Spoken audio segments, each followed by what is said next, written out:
Hello, everyone. Habemus Papam. We have a pope, quite an interesting pope because he's American, although he served in Peru, and I think he is also he has a Peruvian citizenship as well. And we don't know yet what kind of pope he's going to be.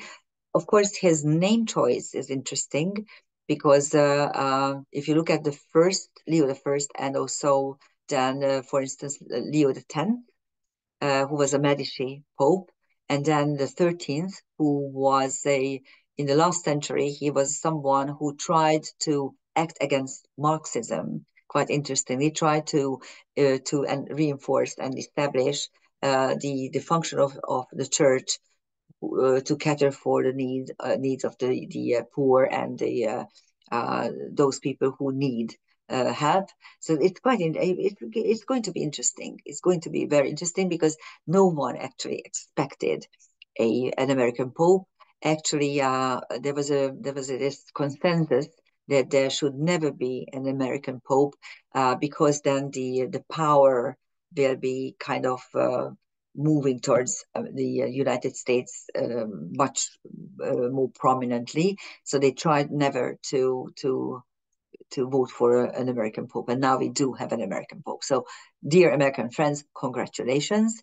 I myself am not a believer of Roman Christian Catholicism, but I do believe in Jesus Christ, and I do believe in God.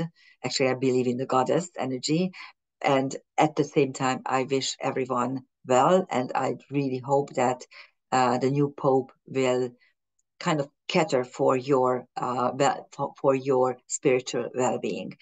And let's take a look at the uh, Scorpio full moon, which is going to be exact on the 12th at 5:56 p.m. London time, and I gave the title for this particular article "Commitment or Liberation" because there is a very strong Uranus Juno opposition, which is highlighted by the full moon.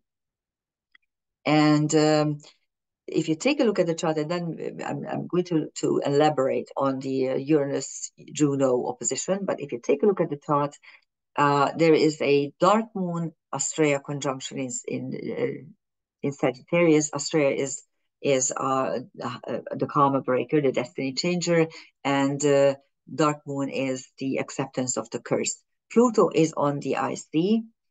Pallas Athena, Lilith are now separating. Lilith is much faster than Pallas Athena at the moment, almost twice as fast. There's a Ceres-Saturn conjunction at the very, very end of Pisces. Ceres will be conjunct Neptune, and later on Saturn will be conjunct Neptune as well. And Chiron Aries is put on the descendant, and the vertex is on the sun. So there's a sun vertex in the London chart. There's a sun vertex conjunction opposite the moon and Juno. This is a very prominently strong energy, and of course Libra is rising, but it doesn't really help us, to tell you the truth. And if you look at the questions, actually I put together this not the video itself, but the charts well before Pope 14 Leo was elected. And I already looked at and this was the theme actually: liberation or commitment, or tradition or change. And we don't know yet. If we look at his Twitter account, he has a very diverse thoughts. He's against abortion, against the LGBTQ idiocy, against gay marriage, and against a number of traditionally Orthodox Christian beliefs. But for instance, he was applauding George Floyd, and I think he's very, very much against Trump. It's interesting because my fellow countrymen, their first reaction was, "Oh, Trump did this. Trump kind of made it that there's an American Pope." But no, I don't think he has anything to do with it, because this particular guy is not for Trump, for sure. At least this is what I think. But you might tell me what you think. Okay. This particular full moon, besides the conjunctions, is also important because of its very prominent fixed star placements. On Mercury, we see two fixed stars. Why did I put, sorry? Aries. I'm really tired. I'm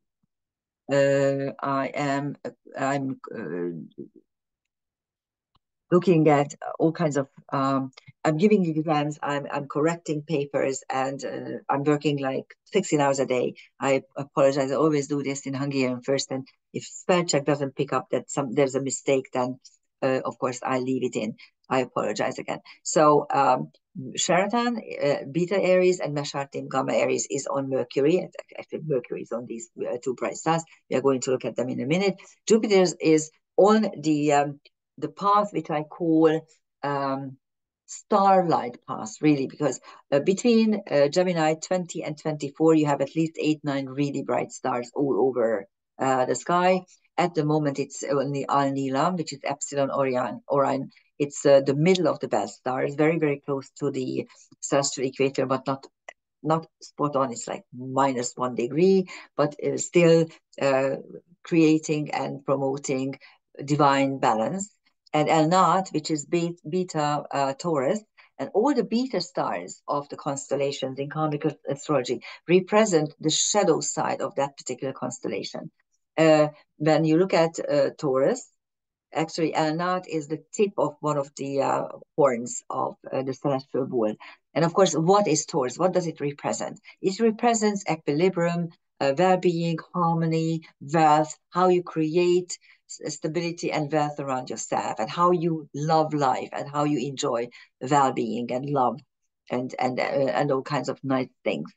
And the beta star suggests that sometimes you need to fight for it. It doesn't come easy. And if you look at what's happening in the EU, how these cretins push the war, and how these cretins push Ukraine into the European Union, which will disrupt the European Union completely. And that's what I think this is the moment when we need to fight for our rights.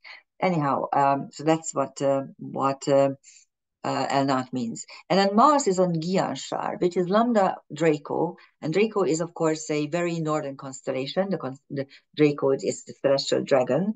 And all the stars in the dragon constellation represent how you create or protect treasures. So that's Mars. You have to fight for your own treasures. And here are these stars. Okay, not one more thing. On the moon. So the moon is on Unukalhai, which is Alpha Serpens. And Serpens is the only star constellation which has two parts. Here's Ophiuchus, the serpent holder, and the one side of the serpent is in his left hand, the tail, and the head is on his right hand. At least this is not the way to depict it, but this sinister means left hand. And anyhow, so this is Unukalhai. And the whole constellation represents healing energies, not allopathic, big pharma healing, but traditional healing. And some of it is still hidden. The head shows the healing properties and healing methods that are through thinking and rational, and the tail suggests things that are either hidden or not really rational, like more intuitive healing.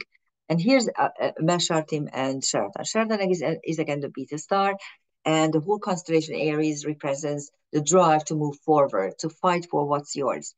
Hamal, the alpha star, is your to follow your own path. And Sheraton sometimes represents the drive or the need to fight for a cause that is already lost at the beginning, and how you can manage it.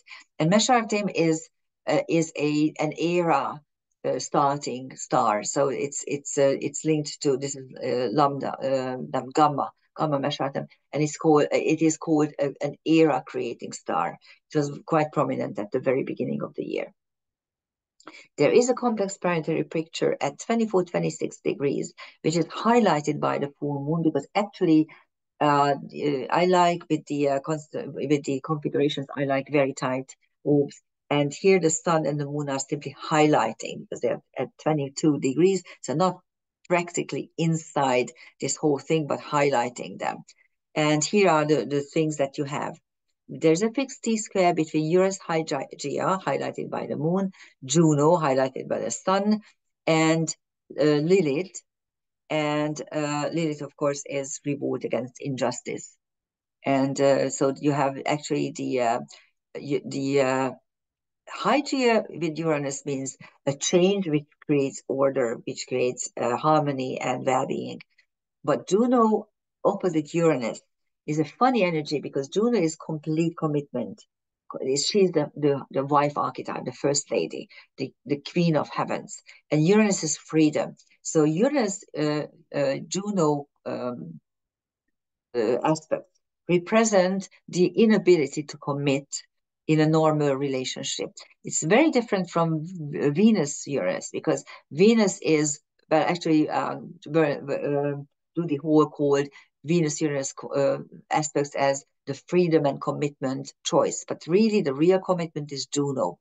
Venus is simply wanting to have fun. She's the goddess of love, and she rules money and harmony and well-being and love and all kinds of carnal energies as well. And Venus Uranus is simply about the fact that I want to be free within love affairs, something like that. It's a little bit different. Anyhow, there's also a mutable karmic cage representing the nodes, south and north node, and the apex of which is Jupiter. And this means that you need to choose between karma and destiny. There's also a cradle. This is a mystic rectangle with two angel wings. Here's the mystic rectangle, and the two angel wings are provided in the London chart by the ascendant descendant. On the descendant, you have the Chiron Aries conjunction. So this is the cradle. The cradle gives birth to something, or if you give birth to something, you can put it in a cradle to raise it. That's what a cradle means. And you have the nodes, and you have the Juno-Uranus opposition, and also the ascendant descendant with Uranus Chiron, with the Chiron Aries. And Aries is drastically altered outward circumstances, and Chiron means your karmic wounds. In Aries, the sign of fighting, wars, destruction, violence, and all kinds of negative things. So that's what it is. There's also a finger of fate with the south node, Lilith, and Chiron Aries. And there's also a harmony triangle with Jupiter, Chiron Aries, and Lilith.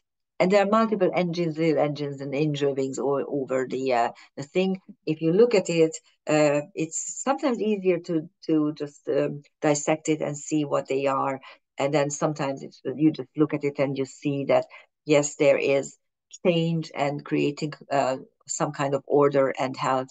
Jupiter enlarges everything. You have the nodal axis, destiny and karma. You have drastically altered outward circumstances and the resulting karmic wounds. And then you have Lilith, revolt against injustice. You also have Juno, which is the committed wife, and then the two luminaries. So you can also do this, or you can dissect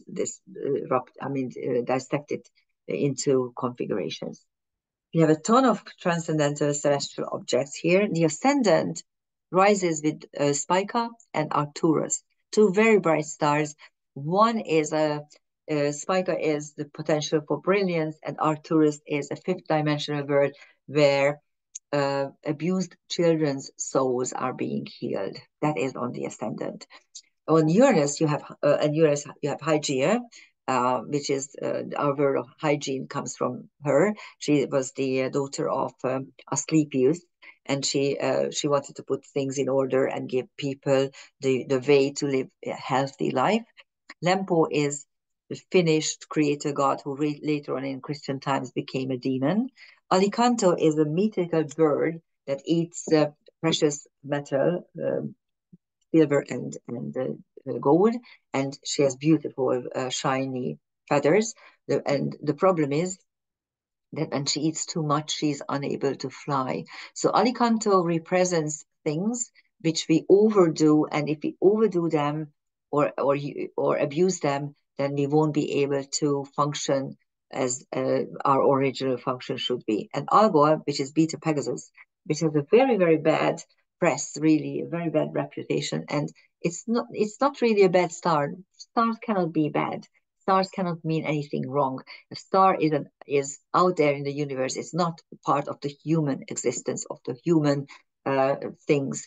And Arbor is simply the healing word for very, very difficult, persecuted feminine lives.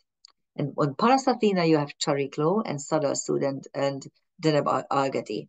Two bright stars. Sada Sud is the lucky of the luckiest, and Deneb Agati is the foot of the celestial goat, and it means steadiness and strength.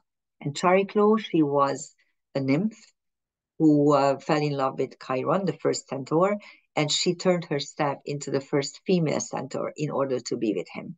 So this means a complete transformation for the sake of a loved one. This is on Pallas Athena, otherwise the single woman. Interesting. On Lilith, you have Hebe, the goddess of youth.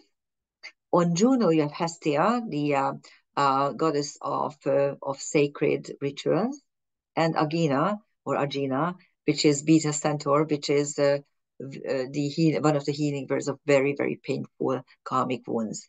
So it's one of the first healing birds of Chiron. And on Chiron itself, you have Aries, of course, Chiron Aries conjunction, and we have Grazia, which is grace. And on the south node, we have Memoria and Mapomene, two muses, one of tragedy and one of memory.